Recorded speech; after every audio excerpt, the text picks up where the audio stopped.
ورور ډېر ناشنا سوال کړی دی، وایي زه ځوان هلک یم او واده مې لا نه دی کړی او الحمدلله قرآن راته ډېر ښه یاد دی او د ګټو ګټو علماو سره مې ناستې کړي دي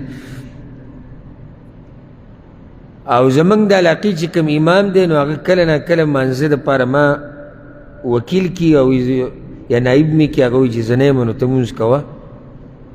خو دلته زموږ د چم او علاقې دا کسان وایي چې چا واده نه یې کړی د هغه امامتي مکروه ده ونه کېږي. یو دا وایي ځکه چې حدیث کې راځي چې واده نیم دین دی، نکاح کول نیم دین دی. بل هغوی دا خبره هم کوي چې زموږ ستا امامتي بدي شي او حدیث کې دي سړي دپاره وعید راغلی هغه سړي مونځ نه قبلېږي چې د مقتدیانو د هغه امامتي بدي شي. نو څه وکړو؟ او آیا دا واده شرط دی د امامتۍ دپاره؟ الجواب، دې سوال کې ډېرې مسلې دي، یو مسله نه ده که نه. دا باز راشي وایي وړه غونته کې وړوکی سوال دی. امام مالک رحمه الله پسې یو کس راغی وي امام صاحب یو وړه مسله ده، سخت غوسه شو، وایي په دین کې لا وړې مسلې هم شتي. الله وایي چې انا سنلقي علیک قولا ثقیلا، ای پیغمبره په تا باندې موږ درنه وینا در اچوو، درنه وینا. الله ورته درنه وایي ته ماته وړه مسله ده. او دا خو دا څوک چې د دین نه خبر نه وي یا دوه درې کتابه وګوري یا د یو څو مولیانو سره کیني او چې تقوا پکې نه الله نه یېرېږي هم نه، ده ته داسې دا دین داسې وړوکی ورته ښکاري دا اسانې مسلې دي. یعنې د دین هره مسله دا د سړي په تندي باندې خوله راولي. د دې ورور دا مسله چې ده ډېره خوندوره مسله ده. دې کې یو څو مسلې دي. اولنۍ، د امامتۍ دپاره دا شرط په یو ځای کې نه دی راغلی چې ده به واده کړی. بعضو فقهاو شرطونه لګولي دي عجیبه غریبه، عجیب او غریب. کیدای شي د عوامو هغه اورېدلي ځکه یې بیانوي. لکه بعضو پکې څه ویلي د دې نه بعد چې یعنې قرآن چاله ښه ورځي هغه به مخکې کې، یو څو کسان جمع شو، بیا چې څوک د پیغمبر په طریقه ښه پوهېږي هغه به مخکې کې، که دې کې یو شاني بیا به عمر ته ګوري. نو بیا پکې بعض وایي که دې کې یو شاني نو بیا به ګوري چې د چا قوم زورور دی، نو که په هغې کې یو شاني نو بیا به ګوري چې څوک پکې ښایسته دی، کوم مولوي صاحب ښایسته دی. نو که دې کې یو شاني بیا به دا ګوري چې د چا ښځه ښایسته ده. دا بعضو لیکلي دي. بعض مولیان چې فتوا ورکوي کتابونو راغستې ده، کتابونو دا مسله هم راغستې ده، خو هر راغستی شي خو څوک نه بیانوي که نه. نو که ښځې د ټولو ښایسته وي دا بیا یو کمیټي جوړوي چې د کورونو ته ځي چې د مولیانو دا ښځې ګوري چې کومې ښکلې ده. نو بیا به ګوري چې د کوم مولوي صاحب سر غټ دی. دا شتي موږ د ځان نه موږ سره کتابونه مکتبه کې پراته دي. نو که دې کې هم برابري نو بیا بعض شرطونه پکې نه وایم هغه ډېر نامناسب دي ویلي دي، هغه نه وایم. که دې کې هم برابري نو آخرنی بیا شرط چا پکې واده کړی وي. ګوره واده دا د امامتۍ دپاره شرط نه دی. د پیغمبر صلی الله علیه وسلم آسان حدیث دی، مسله موږ اوږده کړې ده. په صحیح مسلم کې دی ابو مسعود رضی الله عنه وایي یؤم القوم اقرأهم لکتاب الله. ډېر خلک راجمع شو، په دوی کې به هغه سړی امامتۍ ته مخکې کېږي چې د الله په کتاب ښه پوهېږي. فإن كانوا في القراءة سواء، که چېرته دوی په قرت کې یو شاني، فأعلمهم بالسنة، بیا چې څوک د پیغمبر په حدیثونو ښه پوهېږي هغه مخکې کړي. که په دې کې هم ټول یو شاني، فأقدمهم هجرة، بیا چې چا پکې مخکې هجرت کړی دی هغه دې را مخکې شي. که په هجرت کې هم یو شاني نو بیا چا چې اسلام مخکې قبول کړی دی، او یو روایت کې راځي فأقدمهم سنا یا فاکبرهم سنا، بیا چې پکې د چا عمر زیات دی. مسله حل شو که حل نه شوه؟ حل شو.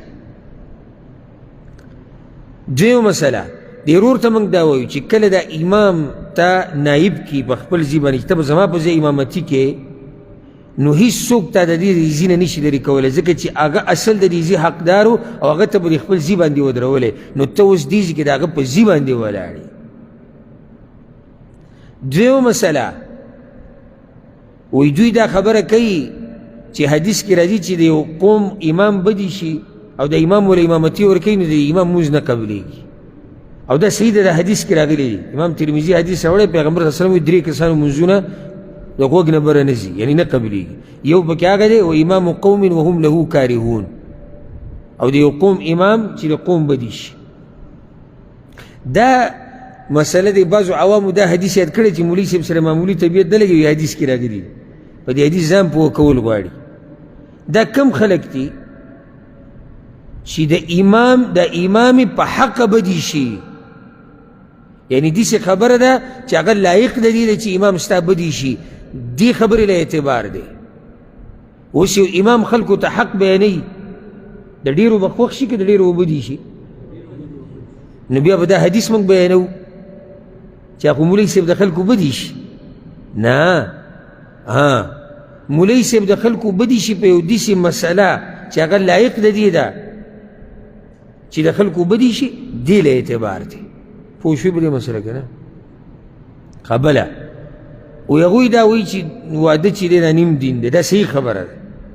حدیث کې راغلی امام حاکم راوړی دی، پیغمبر صلی الله علیه وسلم وایي چاله چې الله نیکعمله ښځه ورکړه فقد اعانه على شطر دینه، الله د ده مرسته وکړه په نیم دین کې. فلیتق الله فی الشطر الثاني، د باقي نیم دین کې د د الله نه ویریږي. خو د دې دا معنی نه ده چې چا واده نه یې کړی د امامتي نشي کولی. یوه دویمه د دې ګورې دا مطلب هم نه دی چې چا واده نه یې کړی نو دی به د ده دینداري به نیمګړي، نه، دا مطلب نه دی. ګورې مطلب د دې دا دی چې چا واده وکړو نو د فتنو نه د ډېر حده پورې په امن کې شو، د ډېر حده پورې د خپل دین حفاظت کولی شي. خو د دې دا مطلب نه دی چې چا واده نه دی کړی د ده دین برباد دی. تاسو هم په دې خبره پوهېږئ که نه؟ لکه یو سړی دی، علماو کې ډېر داسې تېر شوي دي، غټ علماو کې چې هغوی ودونه نه دي کړي. څوک دا ویلی شي چې د سره نیم دین نه و، د نیم دین تباه نه. یو سړی دی ښه دینداره سړی دی او د واده طاقت یې نشته، بېدینه نیم دین یې تباه دی؟ نه.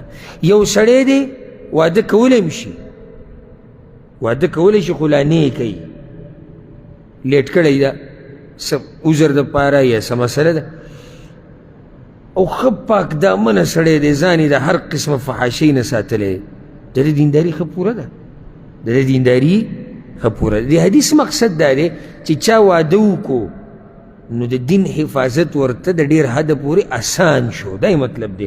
معنی دا نه چې چا واده نه دی کړی چې بس د ده دین ګډوډ دی. او ولې داسې نه شي کېدی چې چا واده کړی او بیا هم دین ګډوډي؟ داسې نه شي کېدی چې چا واده کړی او زناکاري، واده کړی او زنانو ته ګوري، واده کړی او فحش فلمونه ګوري، واده کړی او په فیسبوک او په ټیک ټاک کې جاخي ګوري او کوي، نه شي کېدی. نو د باره کې څه وی؟ هر حدیث چې واورئ که نه د پیغمبر صلی الله علیه وسلم د حدیثونه، نو چې څو پورې د یو عالم نه دي د هغې تشریح او وضاحت نه یې اورېدلی، نو د هغه وخته پورې د خپل طرف نه هغې کې ګوتې مه وهئ.